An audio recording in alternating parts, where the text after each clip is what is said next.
So, being a real estate agent, you see a lot of social posts from other real estate agents, and I see a lot of posts about rates. And if you buy this year at this rate, it's going to cost you this much per month. And if you buy at this, lower rate next year, but the prices increase, it's actually going to cost you more. So buy now. And I don't disagree with some of that stuff, but at the end of the day, like as a consumer, as somebody who might be watching this, you don't necessarily really care about that, or that's not going to change your mind and have you sell now versus later, or buy now versus later.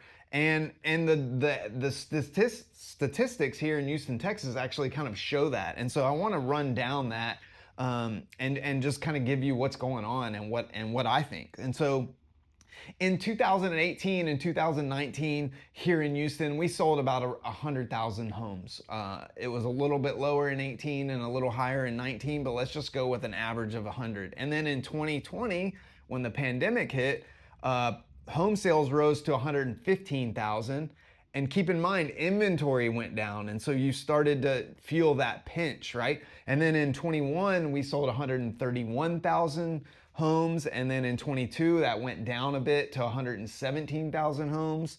And then in 2023, we dropped back down to 102. And then in 24, 101. So we kind of dropped back down to that 18, 19 range. And if you look back even further, Houston's kind of been selling around 100,000, 102, 103, 104,000 homes per year. And so, Zillow and Housing Wire and the National Association of Realtors are actually kind of predicting that we're going to land somewhere in the 4 million to 4.3 million homes on a national level. And so I think for Houston, that kind of tells the story of like, we've already sold 51,000 here in June.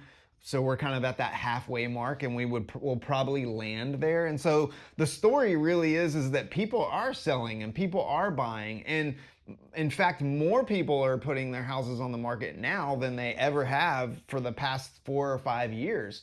And so that's why it's starting to feel like the market's a little bit slower. It's because the number of homes being sold is higher than we've seen in several years. And so there's more choice and more options. And so you're starting to kind of feel like prices are easing a little bit, or buyers are coming in a little bit lower than the asking price, and there's not as many multiple offers. Of course, you hear those stories about, man, we put the house on the market and sold in 5 days. We had one of those last week. But the other story, the larger story is that you're putting your house on the market and it's taking longer to sell. And so you've